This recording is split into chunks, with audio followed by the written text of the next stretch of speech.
Fui a un colegio católico, solo de varones. Una verga. Bueno, o muchas. Los primeros viernes de mes tenía misa obligatoria. Rezaba 3 oraciones distintas que no sé quién me instaló en el cerebro. Y había una lista de cosas que había que hacer sí o sí. Como honrar padre y madre, no desear la mujer del prójimo, etcétera, etcétera, etcétera. A la tarde iba a la plaza y me encontraba con un amigo de otra religión que sus padres le habían instalado un software diferente. En el manual de su sistema no podía recibir transfusiones de sangre ni festejar los cumpleaños. Otro no podía comer cerdo y a otro le habían dicho que a los niños había que hacerle el amor. Sí, no, perdón. Que solo se podía hacer el amor para tener niños. En fin, religiones, manuales, reglas y castigos. Hoy quiero averiguar todo acerca de una de las religiones estrella, el judaísmo. Y para eso vamos a hablar con el gran Emma Taur, investigador del CONICET, especialista en pensamiento y mística judía. Probar el micrófono un poquito, Emma. Israel. ¿Se escucha bien? Perfecto. Siempre me gustó hacer preguntas, quizás algunas de más. Más que nada para absorber datita y después en una reunión social hacerme el que sé de algo. También siempre me gustó conocer historias distintas. Cuanto más distintas o más conmovedoras, mejor. De chusma, obvio. De esto se trata La Cruda. Charlas cara a cara con personas que tienen cositas lindas o feas, o muy feas, para contar. Sin reglas, sin caretas y sin vergüenza. Bienvenidos a La Cruda. Denle clic al botón seguir para enterarse de nuevos capítulos. Voy a detallar cómo está el muchacho adelante mío sentado. Tiene una barba que obviamente al prejuicio digo es judío. Pero está todo tatuado, o sea, es una mezcla de Tony Hawk y un rabino. Cosa que también la mayoría de mis amigos de Rosario, por ejemplo, algunos judíos, no se querían tatuar, porque decían que no los iban a poder enterrar en un cementerio judío. ¿Qué es eso? Primero, está buena la pregunta de los tatuajes y tiene dos perspectivas. Una es bíblica, ¿sí? Que es una halajá. La halajá es la ley, ¿sí?, judía que surge de la interpretación del Pentateuco. El Pentateuco es lo único que se considera revelado, ¿sí? Los 5 libros de Moisés, lo que en hebreo se llama Torá, ¿sí? Y que es parte del Antiguo Testamento para la Biblia cristiana. Y ahí está prohibido tatuarse porque los tatuajes se los hacían los idólatras. Entonces, el judío, que todo el texto bíblico, el mayor enemigo es la idolatría, y justamente está tratando de establecer la idea de Dios único y el monoteísmo, te dice que si te tatúas, te estás vistiendo como un idólatra. Y la otra lectura es la que hacían mis viejos, que te decían a nuestros abuelos y a nuestro pueblo, cuando entraban al campo de concentración, los tatuaban en el brazo. Entonces, ¿cómo te vas a tatuar? ¿Sí? Porque juegan las dos cosas, juega la parte bíblica y la ley, y juega ahí el peso de la historia. Bueno, pero esa tradición sí es más ayornada y tiene más que ver con algo tangible, con que sabemos que hacían eso a gente, por tus abuelos, eso sí es real. ¿A vos te importó un carajo? A mí me importó un carajo hasta los 17 años. Hasta los 17 años medio que se lo mantuve. Mi primer tatuaje fue un ojo en la ingle. Ahí va. Y caí a mi viejo, y mi viejo que estaba, o sea, yo ya me había tenido el pelo y me había dejado de hablar por un mes, o sea, y esas cosas, me había rapado, dejado la cresta, perdón. Uy, hermoso. Me había dejado la cresta, y mi vieja me miró y me dijo, a tu papá le va a dar otro infarto. ¿Y el anterior por qué había sido? Y el anterior porque me había tenido como el Diego... En Boca. De Boca, sí. ¡Qué ordinario! Sí. Y la barba siempre intacta. La barba siempre intacta. Igual la barba tiene un doble origen. Uno tiene que ver con el fallecimiento de un amigo, y en la época de duelo no nos podemos afeitar. Sí. Y después hice la promesa de que si River ganaba la Libertadores 2015 no me afeitaba nunca más la barba. No, ahora, ¿a qué voy con esto? Y tiene lo mismo que ver con lo del campo de concentración, el tatuaje y la prohibición histórica. Que el judaísmo, o los judaísmos, porque no hay un solo judaísmo, son tradiciones interpretativas y que sí tratan de acomodarse todo el tiempo a la historia y al momento. Lo que pasa es que hay que dividir entre lo que es la ortodoxia o los movimientos más seculares, o lo que son, digamos, prácticas religiosas menos atadas a la ley. Por eso usé ese ejemplo, o el ejemplo de la barba, porque es algo contemporáneo, algo que me pasa a mí y algo que tiene que ver con la tradición judía, algo que tiene que ver con la ley y algo que tiene que ver con la historia judía y el holocausto. Ok, entonces, para hablar con propiedad, la ortodoxia, los ortodoxos son los extremos, los que cumplen las reglas de ¿qué? ¿De cuál es el manual? Esto es muy interesante. En teoría, Dios reveló, ¿sí?, a Moisés lo que son los 5 libros de Moisés, ¿no? El Pentateuco. Ahí hay un montón de enseñanzas, mandamientos, normas. Ahora, la tradición rabínica, más o menos para lo que es el siglo 0, ¿sí?, empieza a codificar eso. Y después, entre el siglo II y el siglo VI, las discusiones rabínicas toman e interpretan eso revelado para formular la ley. Y la ley se llama halajá, ¿sí? Okay. La halajá es la ley que hay que cumplir. La Constitución. Exactamente, pero que se interpreta del texto bíblico revelado. Ok, entonces ya para meternos más en lo que es ser ortodoxo, ¿no? Que es lo que algunos vimos y vimos más de cerca y más amarillamente y bien llevado al extremo, 10 horas seguidas, por ejemplo, en Poco Ortodoxa. Sí. La serie que yo te mandé mensajito, te digo, ¿por qué esto? ¿Por qué el otro? Pero pará, el ortodoxo, ¿es una herencia o una elección? Mezcla las dos cosas. Hoy en día los judaísmos en el mundo están divididos en 3 grandes movimientos, ¿sí? En la modernidad. Lo que es el judaísmo como práctica religiosa e institucional. La ortodoxia, con las diferentes líneas adentro de la ortodoxia, que puede haber ultraortodoxia como poco ortodoxa, Sí. que no está llevado al extremo, ¿eh? así? Es bastante puntual de cómo es. ¿Sí? Esa comunidad en particular que se llama Satmer, ¿sí? Que es una comunidad de origen húngaro, que fue casi aniquilada en su totalidad durante la Segunda Guerra Mundial y el genocidio nazi, lo que se llama Shoah o Holocausto, y que emigró, los que sobrevivieron, casi todos a Estados Unidos. Después hay parte en Argentina, hay un poquito en Argentina y un poquito en Israel, pero casi todo en Estados Unidos. ¿Y es así como se ve, ¿eh? Y después está el movimiento conservador, que es la primera revolución o ruptura a la ortodoxia y a la práctica totalmente lineal y aferrada a ese mandato que tiene que ver con una interpretación de la ley. Y después está el reformismo que hoy en día, que nació en Estados Unidos y que, por ejemplo, tiene matrimonio intercultural e igualitario.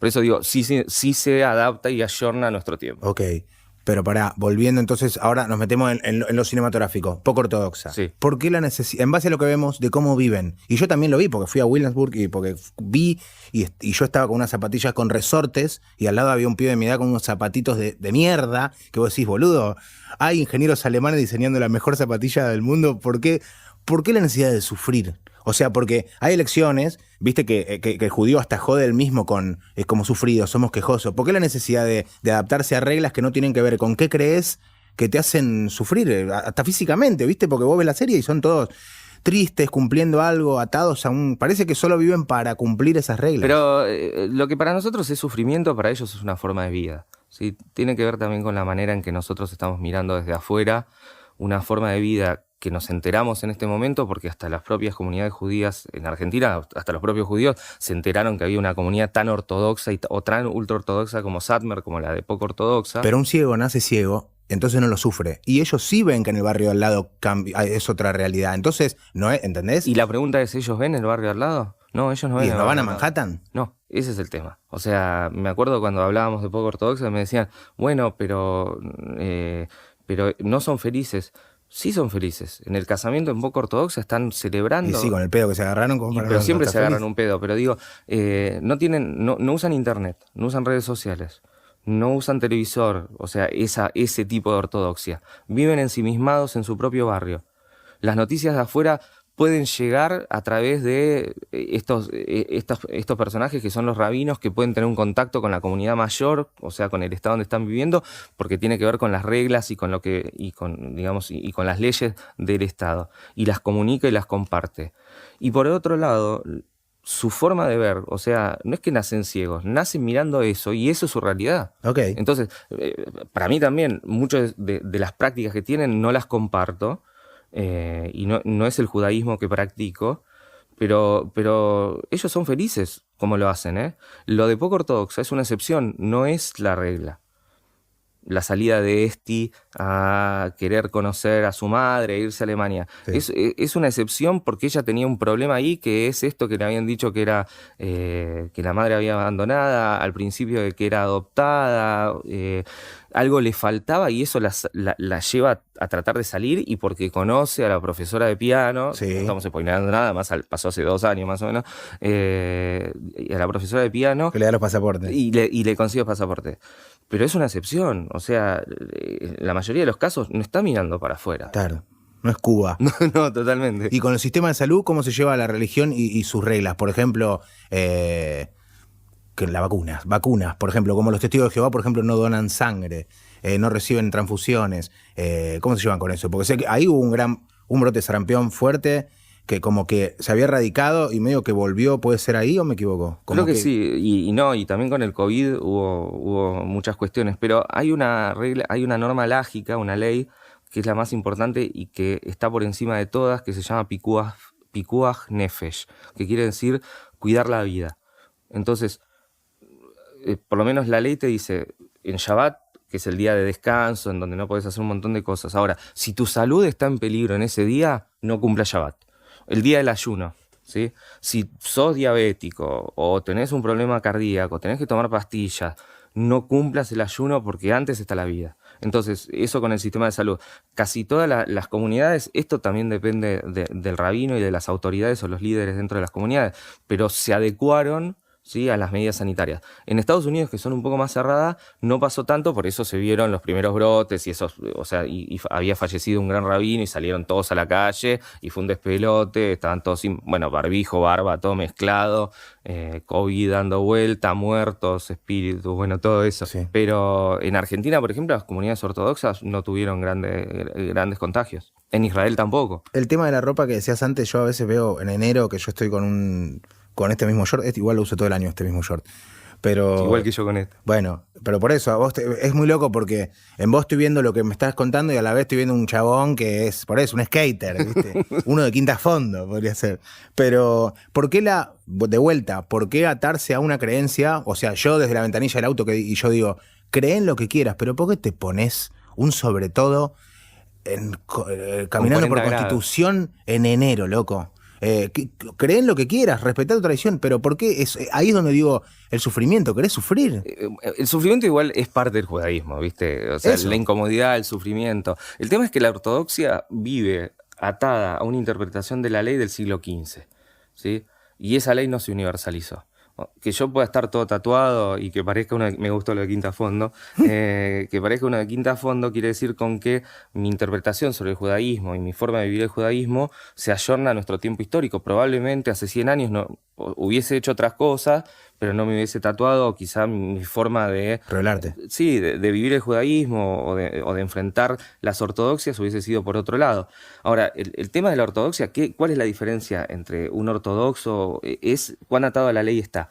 Y el tema de la ropa, en esa ortodoxia que vos identificás, es una ortodoxia particular que surge en Europa, Sí. ¿sí?, sobre todo en la parte de lo que es Polonia, Alemania, y que tradicionalmente usó esas vestimentas. Ahora, sí hay algo que tiene que ver con las normas de vestimenta dentro de la ley, que tiene que ver con no mezclar determinadas telas, ¿sí? O sea, por ejemplo, la marca esa que empieza con Z es kosher, porque que está en todos lugares del mundo. Ah, que tiene nombre de mujer también. Exactamente, sí, que tiene nombre de mujer matriarca. de Abraham. Sí, nombre matriarca. Sí. Esa es kosher. ¿Qué quiere decir kosher? O sea, que no mezcla, ¿sí? Creo que es algodón con lino, entonces se puede usar. ¿Pero ahora, quién escribió eso? ¿Quién los escribió? rabinos, es una interpretación rabínica.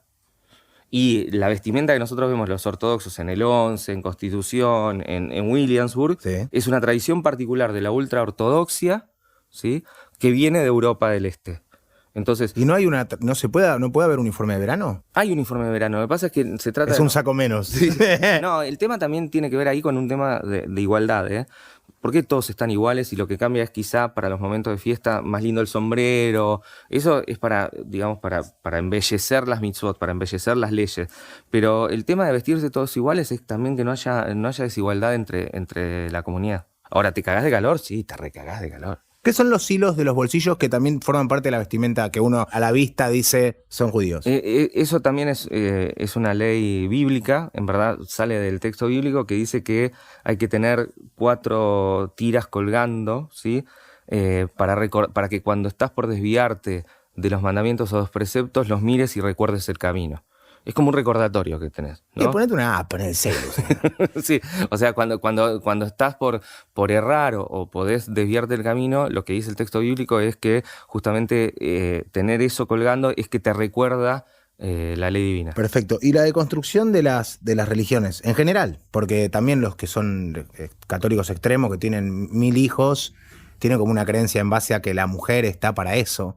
En el judaísmo también, corregime, yo te digo en base a lo que escuché, leí, asado, que hay un por qué tienen tantos hijos y la mujer es una máquina de procrear. ¿Por qué? ¿Que la tradición dice que es como que hay que recuperar algo que se perdió? ¿Puede ser? En realidad, en principio, el matrimonio es también parte de uno de los objetivos de completud del hombre y la mujer, Sí. por lo cual es una mitzvah, o sea, es una ley, o sea, tiene que ver con que hay que casarse y después hay que procrear. Porque justamente así empieza la historia del pueblo judío con Abraham, cuando le dice, tu descendencia va a ser, mirá las estrellas del cielo, le dice Dios, tu descendencia va a ser como esas estrellas, ¿no? Y esta idea de que hay que procrear. Y por el otro lado, en las ortodoxias, el tema de los cuidados anticonceptivos. Más allá de que se cuidan, ¿sí? Porque no es que están prohibidos, pero, o sea, están prohibidos, pero uno se puede cuidar según el calendario. Vengo, estoy. Exactamente, pero Uy, digamos que el tema de la familia es muy importante porque es crear para traer al mundo. Entonces, no toman los hijos como una carga, es más, muchas familias ortodoxas no pueden casi mantenerlos y siguen teniendo hijos, y sin embargo tiene que ver con digamos, con lo que dice el texto bíblico de que hay que procrear y hay que traer vida a la tierra. Por otro lado, pueden decir basta, si ya tuvo 6 y no quiere tener más, listo. O sea, además si no los puede mantener también, tampoco traen hijos para pasarlos por hambre. Y los ortodoxos ya en general, ¿no garchan por placer? Esa es una discusión interesante porque también en algún asado te contaron de la sábana blanca con el agujerito. Sí. Big hole. Exactamente. Por lo que he hablado hoy con algunos ortodoxos o que han ex-ortodoxos, ya no se usaba la sábana blanca, quedó en la mitología de, claro, digamos, en tiempos anteriores donde se usaba por la sábana blanca, que hay que invocarle, ya está un quilombo, mirá para abajo, invocarle. Es como garcharte un fantasma. Exactamente. Es como coger con Casper. Pero eso quedó en la mitología. Ahora, lo del placer ya depende hacia adentro de la pareja. No va a haber un ortodoxo que te va a decir, no, como la pusimos este Shabbat, ¿sí? Para gozar. Se entiende que coger, digamos, o el acto sexual es para procrear, pero hay un momento que ya no procreás, o sea, que ya no querés. Entonces ahí, además, no está, el judaísmo no está en contra del placer y del goce. Sí. ¿Sí? Es más, uno de los elementos que puede usar la mujer ortodoxa para pedir el divorcio, porque en el judaísmo hay divorcio, así como hay aborto, sí. ¿sí? Es que no siente placer. Pero el divorcio es una ley de una nación. Es una ley judía también. O sea, el judaísmo, el casamiento judío es un casamiento religioso. ¿Sí? Sí, que te dan un documento, sí, te dan un documento que se llama Ketubá, que es el documento en donde dicen que estás casado. Sí. Ahora, vos te podés, digamos, divorciar religiosamente desde siempre. Para divorciarse religiosamente en el catolicismo tenés que mandar, o sea... No, yo me refería a las leyes. Eso es cuando te casas por civil. Exactamente. El que te corresponde tal cosa cuando te divorcias, eso es la ley. La ley, pero en la ley judía está permitido el divorcio. Es más, te voy a tirar una data que es interesante. Israel, sí, que es un estado-nación que además es judío, entonces mezcla las dos cosas, no tiene constitución. Tiene la Torá, tiene el Pentateuco, y de ahí surgen códigos penales, códigos civiles, pero lo que es nuestra constitución nacional para ellos es la Torá, o sea, los 5 libros de Moisés. Y por ejemplo, en Israel no hay matrimonio, digamos, civil. Si vos te querés casar adentro del Estado, es con rabino y digamos, es dentro del ritual igualitario judío. Tampoco. Pero reconocen todos los valores igualitarios. Mirá. O sea, las parejas, que digamos la comunidad LGTBI, sobre todo en Tel Aviv, que es muy grande, se casan en Chipre, se casan en Grecia, vuelven y el Estado les reconoce absolutamente todos los derechos. Lo que pasa es que no te puede casar de manera igualitaria dentro del Estado porque solo hay casamiento religioso y del modo más conservador ortodoxo, no reformista. El reformismo está sobre todo en Estados Unidos. Quiero saber de dónde viene la costumbre de cosas que tienen que ver con la alimentación. Por ejemplo, obviamente tiene un trasfondo religioso. Por ejemplo, ¿por qué no se puede comer cerdo? ¿Qué es lo que pasa con ese animal puntual? ¿Cómo está visto? ¿Por qué dicen, no, eso no, en esta religión esto no? Porque eso es una ley de la Torá, o sea, del texto bíblico, donde Dios dice que, o por lo menos lo que dice la ley, es que no se pueden comer animales que tengan las pezuñas abiertas en dos, como el cerdo. ¿sí? Camello. Es como el camello tampoco. Ahora, después hay toda una interpretación medieval que es racionalista del rabinismo, o sea, de los filósofos judíos racionalistas, que tratan de explicar racionalmente ¿Por qué? por qué, y algunos hablan también de la triquinosis, de las enfermedades y que el cerdo las contagiaba, entonces no. Pero, por ejemplo, la del cerdo en particular es porque Dios dijo no hay que comer animales con las pezuñas abiertas. ¿Comiste un matambrito alguna vez? De chico, sí. ¿Ahora no? No eso como, sí, ¿no? No como cerdo hace, no sé, más de 10 años más o menos. ¿Sos vegetariano también? No, ni en pedo.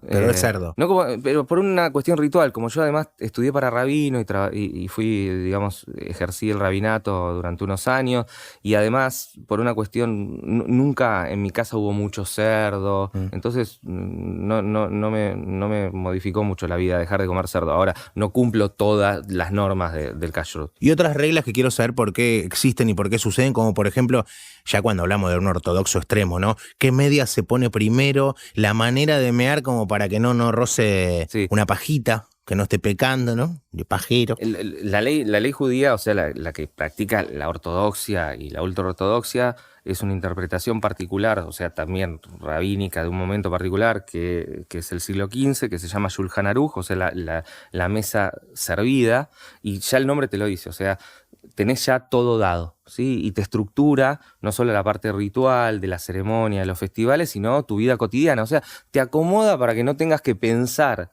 en qué es lo que tenés que hacer por fuera de lo que tenés que hacer, ¿sí? Y eso es la ley más rígida. Y por ejemplo, en las primeras partes te dice cuando te levantás, cuánto podés caminar de la cama hasta fuera, o sea, cuántos pasos podés dar sin la kipá, cuando vas al baño a la mañana. ¿Cuántos son? Creo que son 3 pasos. Tenés suite. Sí. Y después, o sea, qué media y qué zapatilla te tenés que poner primero, cuál después. O por ejemplo, esa que a mí me encanta es en el baño, cómo tenés que mear para que no tener una erección, cómo te tenés que agarrar la pija, ¿se puede decir pija? Sí. Para no tener una erección. En la corona te tenés que agarrar. Está bien, pero yo no tengo una corona en la jala. Pero la corona se llama la cabeza. Pero ahí justamente es donde más sensibilidad hay y puede que ahí pinte un... Nosotros estamos circuncidados, o sea, con el paso del tiempo la sensibilidad por ese lado se va... Entonces, ni hablar de masturbarse. Y la masturbación es un problema porque lo que dice digamos, la Torá, o sea, el texto bíblico, es que no hay que derramar simiente, ¿sí? O sea... Sí, se entendió. Lo tenés que usar para lo que se usa. Por lo cual, la masturbación es algo que en teoría está prohibido. Ahora, si después un ortodoxo, un menos ortodoxo, un conservador o una ortodoxa se masturban, quedará entre ellos y ellos mismos, digamos. Pero a nivel legal y ortodoxo la masturbación está prohibida, pero por el tema de no derramar simiente, que es para justamente procrear. Y los pibes, por ejemplo, los chicos que nacen, ¿no? Que empiezan a crecer, ya sea en un barrio, como me dijiste, que es como que no ven otra cosa, pero ¿en qué momento se lo empieza a adoctrinar? Porque ese pibe, pues, yo soy lo que fue mi entorno. Y nos empezamos a pajear a los 12, a los bueno, no sé, no me acuerdo cuándo empecé. Porque ya tantas pajas. A la misma edad con mis amiguitos del colegio judío en el tren, o sea, en la vía del tren al lado del colegio, y nos comprábamos una porno y nos poníamos todos en ronda y estábamos todos... El home theater de paja, muy bien. Sí. Pero pará, ¿en qué momento o sea, hay que empezar a ponerle como le ponen a los caballos? En realidad se educa... para que sigan una regla, porque los pibes tienen, no sé, a ver... Tienen preguntas, tienen cosas, se tocan, se les para, se les levantan así, son cosas que van dándose animalmente, digamos. Pero ahí tienen respuestas de sus morim, o sea, de sus profesores, de sus rabinos. Si te acordás de Época Ortodoxa, te acordás que a ella le costaba, o sea, coger por primera vez, y va esa maestra que le da los consoladores, ¿sí? Para que practique. Por eso digo, las respuestas están, no es que crecen con, obviamente todos crecemos, como bien dijiste, yo soy parte del contexto donde crecí, o sea, todos crecemos con las anteojeras del mundo que nos rodea y de esas relaciones. Ellos están en ese contexto.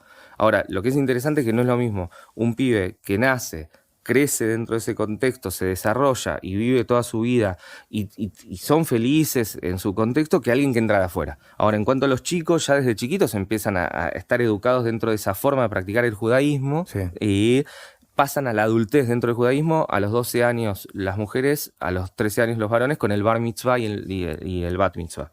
Y cuando alguien dice así, tipo, re de bobe, esto es re de bobe, como esas costumbres, ¿y qué querés? Sí, bien de bobe lo tuyo. ¿Qué es? ¿Que hay una relación distinta entre madre e hijo que es como más, no sé, como se dice mamero o como se dice así, ¿por qué eso es de la religión? O de Idi Yemame, cuando se dice Eso. la Idi Yemame. Claro, la boba es la abuela, qué boludo. Sí, Claro. no, con la abuela es la relación de todo permitido, ¿no? ¿Con la abuela? Y las abuelas siempre malcrían a los nietos. Pero eso como, o sea, un griego, un italiano.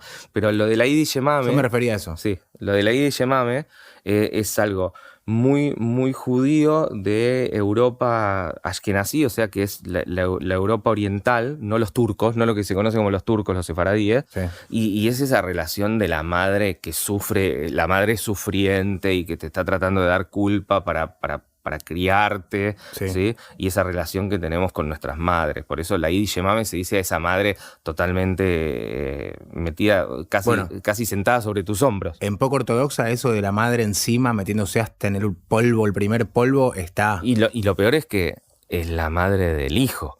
O sea, es la Claro, suegra. claro. La suegra metiéndose en la cama preguntándole si ya habían cogido.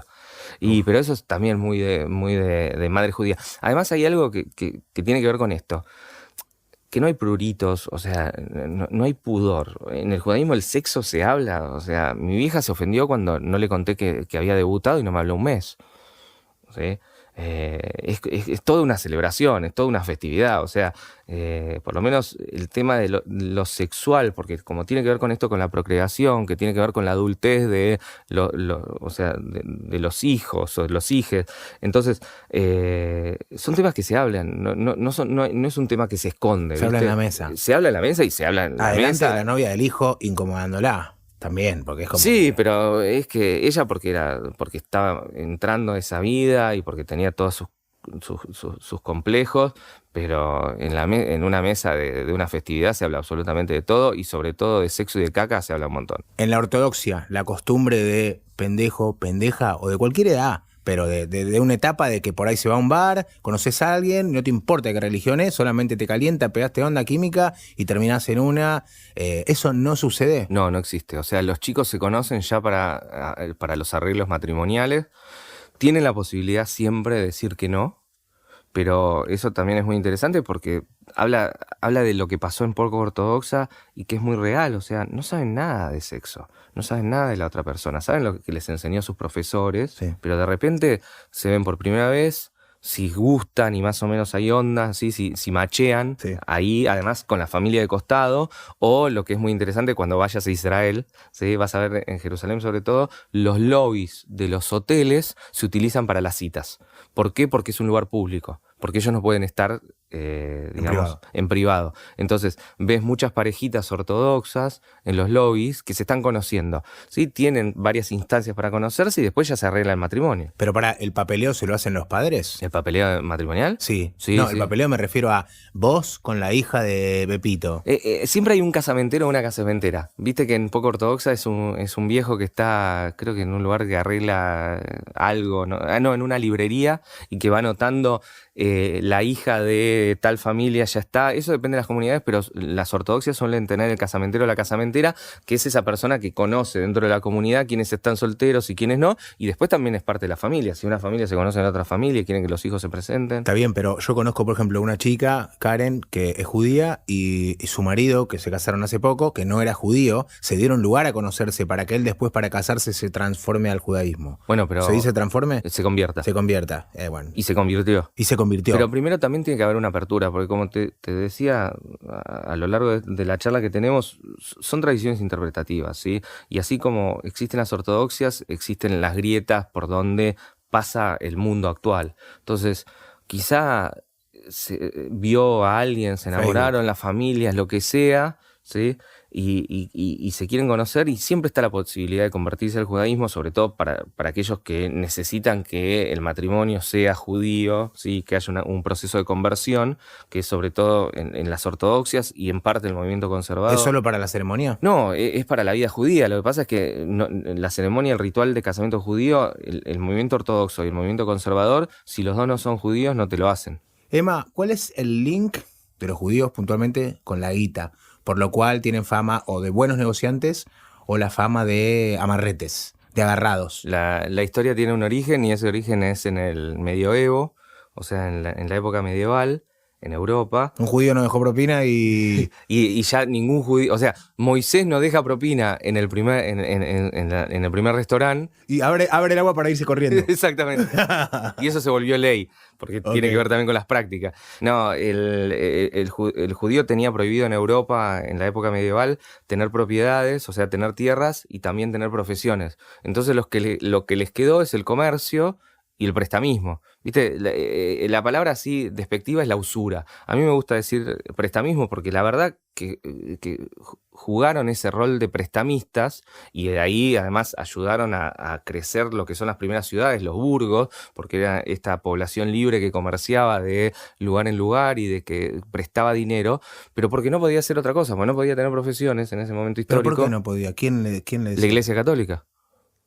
No les permitía tener ni tierras ni profesiones. Entonces se dedicaban al comercio y al prestamismo. Lo que pasa es que después eso fue creciendo. Se transformó justamente del prestamismo, surge el tema del ahorro. El ahorro, además, aparece lo que es la ruptura de la Iglesia Católica con el protestantismo, donde el tema de ahorrar ya no es, ¿sí? Y acá metiendo otras religiones, ¿no? El tema de ahorrar ya no es un pecado, sino que vos trabajando ganás plata y esa plata te va a ayudar a comprar en el cielo, a tener un lugar mejor en el cielo. Y esas cosas se fueron juntando y aparecieron los bancos.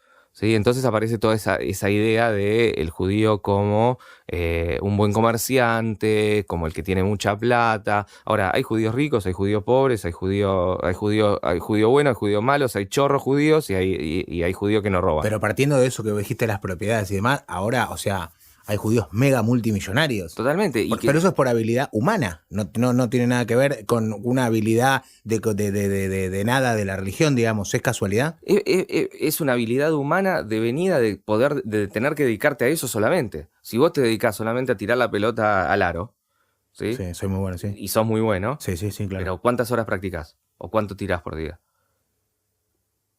¿Y entonces?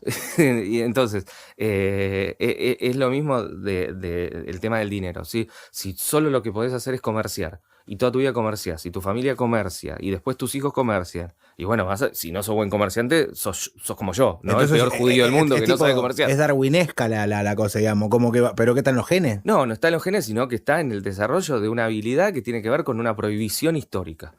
Sí, lo mismo que estudiar, ¿no? Si te dicen, ¿por qué los judíos estudian tanto? Sí. Y bueno, pero porque, digamos, el rabinismo lo que plantea es que lo máximo perfectible de la vida judía es estudiar, ¿sí? Estudiar la Torá. Ahora, cuando el mundo se abre y se seculariza, lo que tenés enfrente es la universidad. Entonces seguís estudiando de otra manera. Pero el judaísmo es una tradición interpretativa y además es una tradición que crea conocimiento en el estudio sobre el estudio del estudio. Entonces, o estudia la Torá o se abren las aguas del mundo moderno y lo que tenés enfrente es la universidad.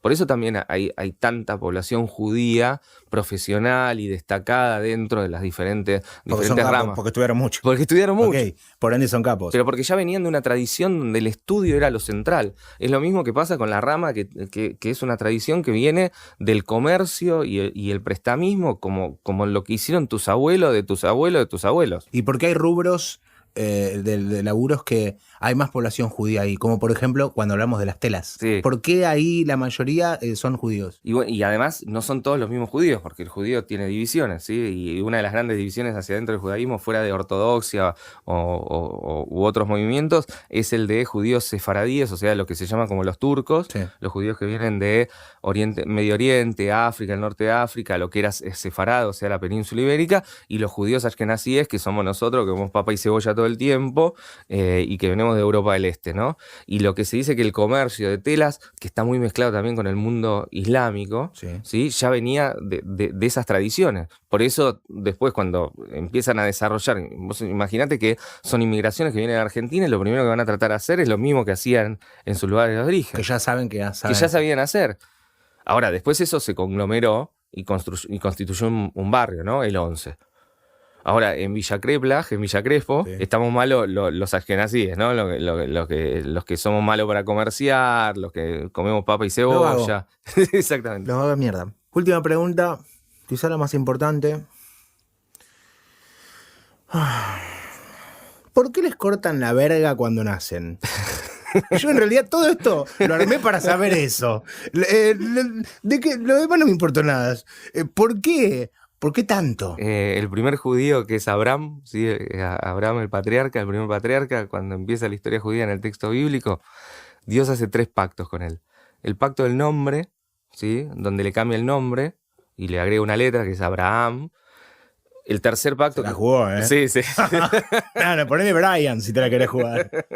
¿Y? El pacto de la emuná, de la fe, de la creencia, que es el tercero, que es el del sacrificio del hijo, de Isaac.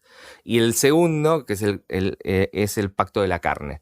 Que Dios le dice, o sea, no hay explicación. Dios le dice, primero Abraham se circuncida a él. ¿Solo? Y sí, lo que dice el texto bíblico, que se tiene que circuncidar y empezar a circuncidar a sus hijos y a toda su simiente. O sea que de grande, Abraham. De grande Abraham, pero lo que dice después el texto bíblico es, en el 8º día, al nacer, circuncidarás a todo hijo varón. ¿Se sabe la edad de Abraham como se sabe la de Jesús 33, por ejemplo, cuando murió?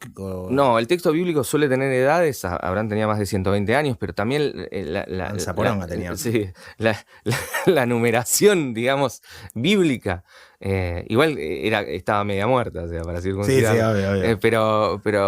Pero digamos, ahí el tema es que le dice, circuncidate vos porque se inicia una simiente, se inicia algo diferente que es un pueblo, pero ahora todos los hijos varones nacidos al 8º día los tenés que circuncidar. Ahora, esto que decíamos es más importante la vida. Yo nací con el píloro cerrado, ¿no? Con una parte. Entonces, a los 8 días me estaba desnutriendo. A los 28 días me operaron para abrirme el píloro para que pueda comer. Sí. O sea que recién en el día 29 o 30 me circuncidaron, por ejemplo. Y no pasó nada. O sea, me circuncidaron un poco más tarde porque lo primero es la vida y yo nací con una enfermedad.